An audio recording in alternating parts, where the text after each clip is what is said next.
जम्मू में जबरन सिख लड़कियों का धर्म परिवर्तन के आरोपों को लेकर श्रीनगर से लेकर दिल्ली तक हंगामा हो रहा है, प्रदर्शन हो रहे हैं। सिख समुदाय का आरोप है कि जबरन धर्म परिवर्तन कराकर लड़कियों की शादी करा दी गई। जिन 3 लड़कियों के धर्म परिवर्तन का आरोप लगाया जा रहा है, उनमें से एक बरामद कर ली गई है, जबकि 2 लापता बताई जा रही हैं। लापता बताई जा रही 2 लड़कियों में एक का वीडियो सामने आया है। वीडियो में लड़की का कहना है कि उसका जबरन धर्म परिवर्तन नहीं कराया गया।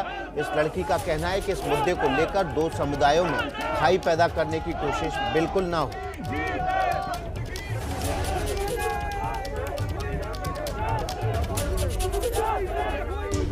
मेरा मसला आज का नहीं है। मैं 2012 में कन्वर्टेड हुई हूँ। 2014 में मेरे निकाह हुए हैं मेरे बैचमेट मुजफ्फर के साथ, जो मेरी और उसकी रजामंदी से हुए हैं। उसके बाद 6 जून 2021 में अपने घर से निकली। मैंने अपने घर में कॉल भी किया कि मैं अपनी मर्जी से निकली हूँ, मुझे ढूंढना नहीं। और विदिन 2 घंटे में पुलिस ने मुझे लोकेट कर दिया और सदर पुलिस स्टेशन बागात ले आए, जिसमें ऑलरेडी पूरी सिख कम्युनिटी और मेरी फैमिली वहाँ पर थी। उसके बाद SHO ने मेरा स्टेटमेंट लिया, जो मेरा स्टेटमेंट सिर्फ ऑरल ले रहा था। मैंने उसको ये बोला, आप मेरा स्टेटमेंट रिटन कीजिए, आप जो मैं बोल रही हूँ आप रिटन कीजिए। मैं उनको ये बता रही थी 2012 में मैं कन्वर्टेड हुई हूँ, 2014 में मेरे निकाह हुए हैं, मेरे डॉक्यूमेंट्स हाई कोर्ट के हैं, आप एक बार डॉक्यूमेंट्स चेक कीजिए मेरे।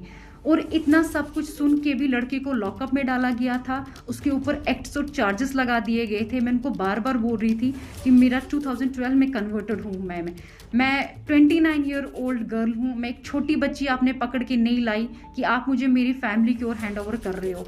उन्होंने मेरी फैमिली को बिना कोई मेरी स्टेटमेंट रिटन किए हुए मेरी फैमिली को मुझे दे दिया। मैं बार बार उनसे ये कह रही थी कि प्लीज़ आप मेरे डॉक्यूमेंट्स देखिए। उन्होंने मेरे डॉक्यूमेंट्स चेक भी किए, स्टिल उन्होंने मेरी फैमिली को मुझे हैंड ओवर कर दिया। और उसके बाद ही नेक्स्ट डे 7th को मेरी फैमिली मुझे यहाँ से जम्मू ले गई। और जम्मू जाते ही क्या हुआ, जम्मू जाते ही वो लोग मुझे पंजाब ले गए।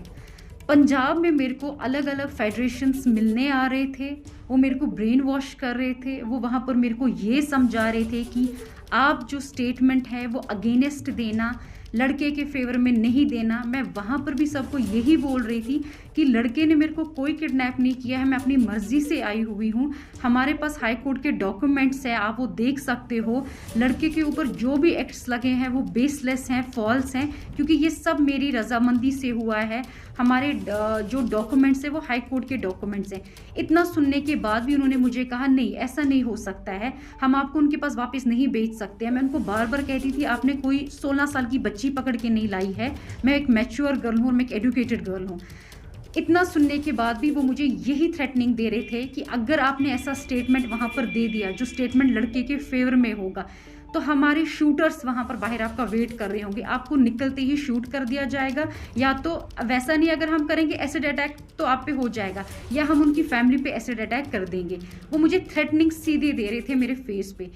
उसके बावजूद भी मैंने उनको कोई वीडियो नहीं दिया। वो मुझे कह रहे थे आप हमें अपना वीडियो दीजिए, वो वीडियो हम कश्मीर में दे देंगे, कश्मीर का जज उस वीडियो पे अपनी जजमेंट दे देगा।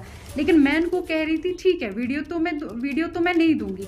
अगर मैं स्टेटमेंट दूंगी, मैं जज के सामने स्टेटमेंट दूंगी, मैं वहाँ पर ही दूंगी, क्योंकि सब मेरी रजामंदी से हुआ है। मैं किसी बेगुनाह को नहीं फंसा सकती, क्योंकि ये सब कुछ मेरी रजामंदी से हुआ है। जब मैं घर से निकली, मैंने घर में कॉल भी किया कि मैं किडनैपिंग नहीं है, आप लोग मुझे ढूंढना नहीं, मैं अपनी मर्जी से निकली हुई हूँ। और उसके बाद भी उन लोगों ने मेरी बात नहीं सुनी। तो हम जम्मू आ गए, क्योंकि उन्होंने उनका जो प्लान था, जो उनका नेक्स्ट प्रोपागेंडा वहाँ पर ये था कि लड़की को गोल्डन टेम्पल से बाहर निकालो। लड़की जैसे ही बाहर निकलती है हम इस पे कोई अटैक कर देंगे। मे बी वो कुछ भी हो सकता था, वो एक्सीडेंट भी हो सकता था, वो शूट भी हो सकता था। तो उसके बाद हम एक पोस्टमार्टम रिपोर्ट देंगे, जिस पोस्टमार्टम रिपोर्ट में हम ये मेंशन करेंगे कि ये एक सडन डेथ हुआ है, इस लड़की का हार्ट कोलैप्स हो गया है या इसको ब्रेन हेमेज हो गया है। हम जो भी करेंगे हम बिल्कुल साफ सुथरा करेंगे। हम इसको ये बता देंगे इस पे सिर्फ इसका एक सडन डेथ हुआ है, आप लोगों को कोई कभी किसी चीज़ में नहीं पकड़ सकता है। और ये चीज़ मैंने सुन ली थी।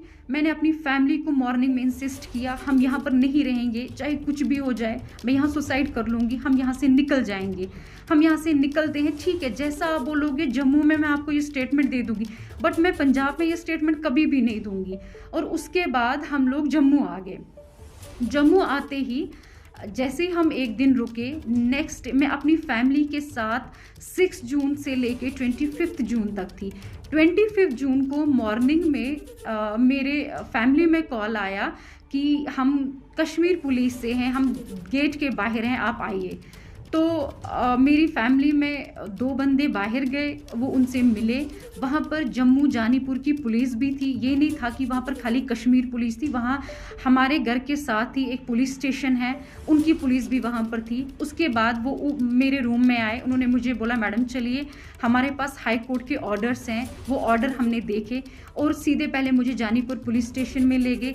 जानीपुर पुलिस स्टेशन के बाद उन्होंने मुझे जानीपुर SHO ने मुझे हैंड ओवर किया कश्मीर पुलिस के हवाले। और उन्होंने को बोला, जब सब उन्होंने हाई कोर्ट के ऑर्डर्स देखे, हाई कोर्ट के डायरेक्शंस देखे, तो उन्होंने बोला आप लड़की ले जा सकते हैं। और उसके बाद ही हम आगे हम यहाँ पर पहुँचे, मुझे वुमेंस पुलिस स्टेशन में रखा गया।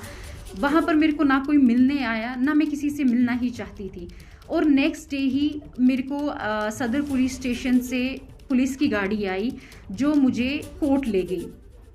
और आप सब एजुकेटेड हैं, मैं खुद भी एजुकेटेड हूँ, आपको पता है कोर्ट में कोई किसी को गन पॉइंट पे कभी उसकी स्टेटमेंट नहीं ले सकता। अगर ऐसी चीज़ें होने लगी फिर कोर्ट पे भी तो कभी हम यकीन नहीं कर सकते हैं ना, क्योंकि ये सब तो आपको पता ही है, कोर्ट पे कोई किसी को गन पॉइंट पे नहीं रख सकता है।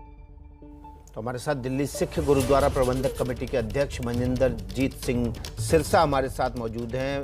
सिरसा साहब, आपका स्वागत है ABP न्यूज़ पर। आपने सुना होगा बच्ची का जो स्टेटमेंट है, वो कह रही है कि उसने मर्जी से कन्वर्ट हुई है, कोई भी लव जिहाद जैसा मामला नहीं है, कोई दबाव नहीं है, कोई उसका अपहरण नहीं हुआ है।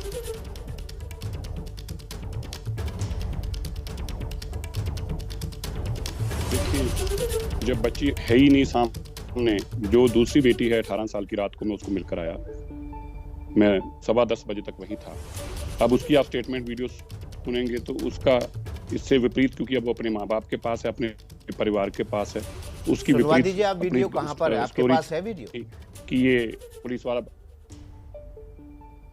मैंने तो अभी आप उसकी वीडियो भी बना लो, आप जाएं गुरुद्वारे में, अभी भी वो लड़की अपने पेरेंट्स के साथ गुरुद्वारे में, तो उसके साथ 1 घंटा सुन के आया हूँ, सारी उसकी गाथा सुन के आया हूँ। 18 साल 1 महीने की है, सब कुछ अपना बताया। और मैं अकेला नहीं था, वहाँ पे 10 लोग और थे, उनके परिवार के थे, उनके माता भी थे, पिता भी थे, उसका भाई भी था, उसके चाचा भी थे, उसके चाचे का बेटा भी था। मैं तो सबके सामने बैठा था, मैं तो सबसे बीच में सुनकर आया हूँ सारी उससे गाथा कि किस तरह उसको लेके गए, कैसे उसको रखा। जब कोर्ट में लेके गए तो उसको ये कहा गया, वो ये कह रही थी, बार बार एक ही बात कह रही थी, वो कह रहे थे मरवा देंगे, तेरे घर वालों को मरवा देंगे, तेरे घर वालों को मरवा देंगे। अब कि मैं तो बेटी की सुनी बात आपको बता रहा हूँ, मुझे तो पता नहीं उसमें कितनी सच्चाई है। अगर वो कह रही है ये बात तो मैं तो यकीनी तौर पर यकीन ही करूंगा कि वो कह रही तो सच्ची कह रही होगी। अब कहीं उसके माँ बाप के कहने पे कह रही थी तब, क्योंकि माँ बाप साथ में थे, तो वो भी उस बेटी के ऊपर है। मैं तो आपको बेटी की सुनी बात बता रहा हूँ, 12वीं क्लास से पास है वो, 18 साल 1 महीने की है। इसके घर के बाहर वो लड़का जो घूमता था, उसने अपने आप को पुलिस का मुलाजिम बताया, और इनके घर पे जब आया, ये लड़की बाहर थी, उसकी 2 बीवियां हैं जो पहले से प्रोटेस्ट में बैठी हुई हैं, इसने हमारे साथ भी। और ये इस लड़की की बात छोड़िए आप, जो उसकी 2 बीवियां, आप उनका बयान लीजिए, उन्होंने कहा हमारे साथ भी इसने ऐसे ही किया था।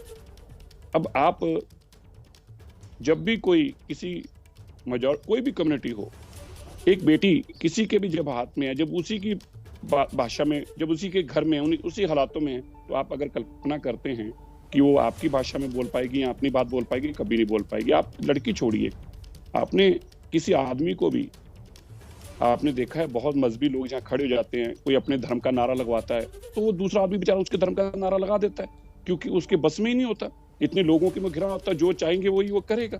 तो ये तो फिर बेटियां हैं। मैं उसकी बेटी की स्टेटमेंट को मैं कंट्राडिक्ट नहीं करता, पर मैं ये जानता हूँ पुलिस स्टेशन कोर्ट के अंदर इस बेटी ने, जो 18 साल 1 महीना की बेटी है, इसने कहा कोर्ट में मेरे को ये बयान, और मुझे ये कहा गया कि तेरे माँ बाप पुलिस कस्टडी में हैं। अब पता नहीं सच है झूठ है, जो बेटी ने मुझे बताया मैं तो आपको वो बातें बता रहा हूँ कि पुलिस कस्टडी में है और तेरे के पास पीछे अब कोई नहीं है। और कोर्ट के अंदर जब उसको पेश किया गया तो उसके परिवार को अंदर तक नहीं आने दिया गया। अब आप ये ध्यान से एक बात को और सुनना, बड़ी इंटरेस्टिंग बात है। तो जब लड़के के माँ बाप, लड़की के माँ बाप, उसके परिवार के लोग वहां पहुंच जाते हैं, तो आपको पता है वहां पे जो कोर्ट प्रेमिसेस के अंदर उनको पुलिस क्या कहती है और उनको कोर्ट का स्टाफ क्या कहता है? कहता है जी वो जज जो वकील था लड़के का, वो डिग्गी में लड़की को छुपा के ले गया। इन्होंने कहा हम तो बाहर बैठे हैं, कोई गाड़ी ऐसी गई नहीं, हमने एक ही गाड़ी चेक की थी। बोला नहीं है, अंदर तो लड़की चलेगी, वो तो डिग्गी में छुपा के ले गए। जब ये लोग जबरन करके अंदर घुसते हैं कोर्ट के अंदर, तो आप सुनकर हैरान हो जाएंगे, उस लड़की को एटीएम के अंदर बंद कर रखा था। एटीएम के अंदर बंद कर रखा था। रात को कितने बजे? 10:30 बजे कोर्ट प्रेमिसेस के अंदर एटीएम के अंदर से बेटी को निकाल कर लाए हैं। अब भैया अगर अब भी लड़की गलत है या उसके परिवार वाले गलत है, तो मैं तो इसमें कुछ नहीं कर सकता। मैं तो वही बात मानूंगा जो लड़की के परिवार वाले बताएंगे, मैं तो वही बात मानूंगा जो लड़की बताएगी। अब क्या सच है ये तो फिर अगर मान लीजिए अब वो आपके पास आके टीवी पे ये बताती है और दूसरे 10 मिनट बाद किसी और टीवी पे जाके दूसरी बात बताती है, तो आप क्या कर सकते हैं? इस तरह मैं तो कुछ नहीं कर सकता। मेरे को तो यही उसने बताया जो मेरे को बताया।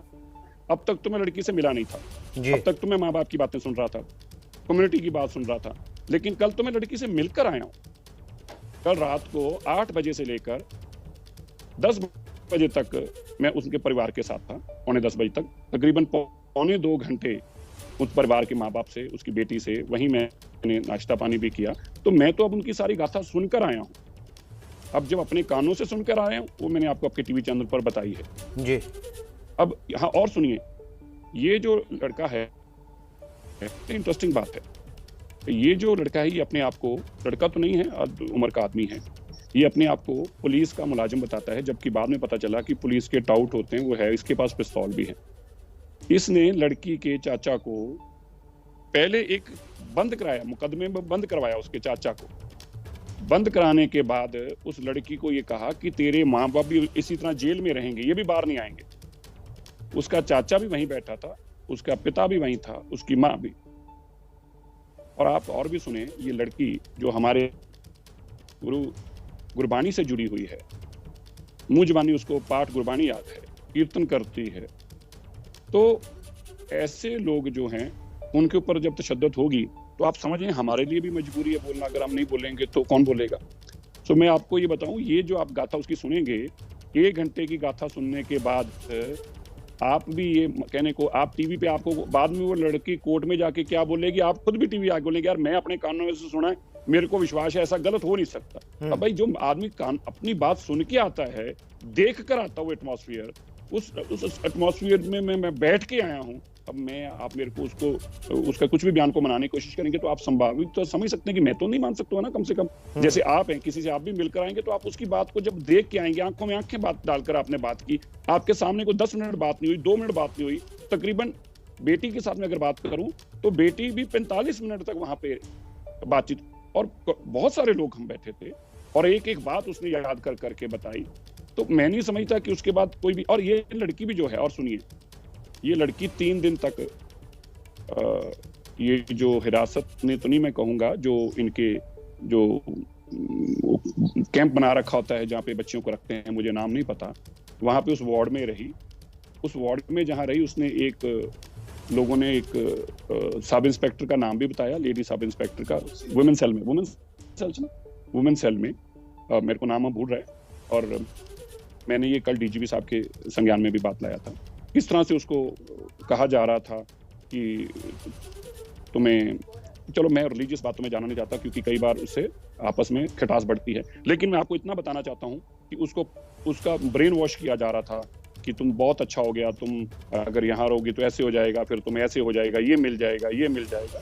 तो उस बेटी ने ये भी सब कुछ बताया कि किस तरह जो भी उसकी थी, उसकी बजाय कि उसकी कोई बात सुनता, उसका कोई दर्द सुनता, वो पहले ही अपने ऐसे राग गाता था। तो मुझे डर लगता था अगर मैंने इनको अपनी बात बता दी तो कहीं मुझे मरवा ना दें, कहीं मेरे माँ बाप का नुकसान। क्यों वो अपनी ये भी बात नहीं शेयर कर पा रही थी कि भाई मैं अपने सिख धर्म से हूँ, या मैं अपने धर्म में रहने वाली हूँ, या मैं गुरबानी से जुड़ी हूँ, मैं कभी इन चीजों, वो ये भी डरती उनसे शेयर नहीं कर पा रही थी क्योंकि उसको पता था कि अगर इनमें से किसी को ये बात कही तो कहीं ये मेरा कोई नुकसान ना कर दे।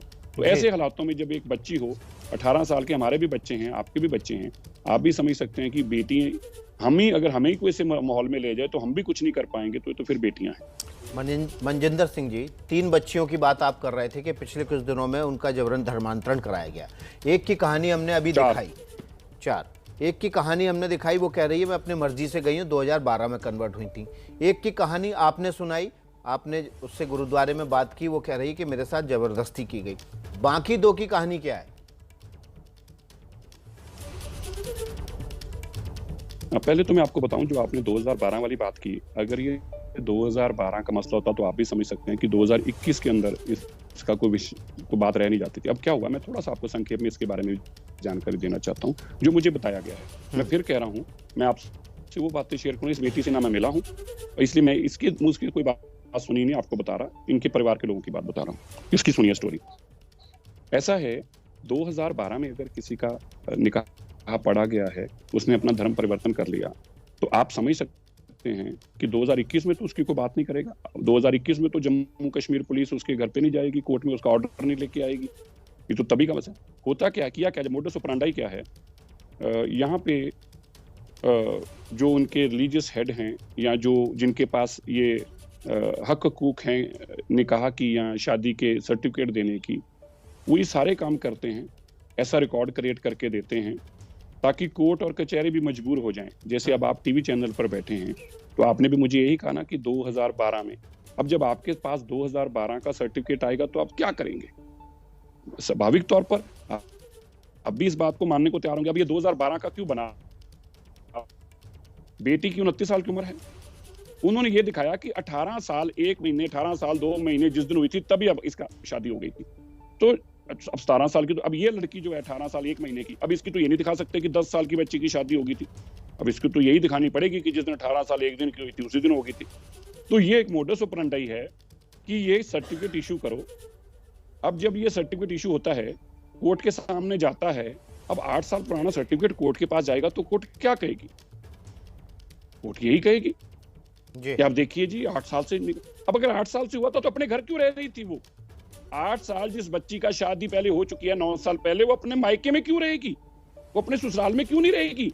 और ऐसा प्यार है तो 9 साल तक लड़का अपने घर में ही रहने देगा उसको? आप भी बता दीजिए भाई, आपने भी पूरी दुनिया देखी है, तो दुनिया में कोई चीज नहीं होगी जो आपने ना देखी हो।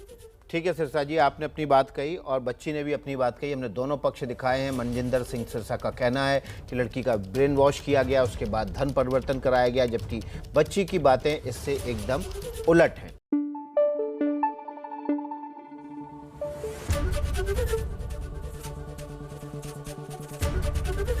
एबीपी न्यूज आपको रखे आगे।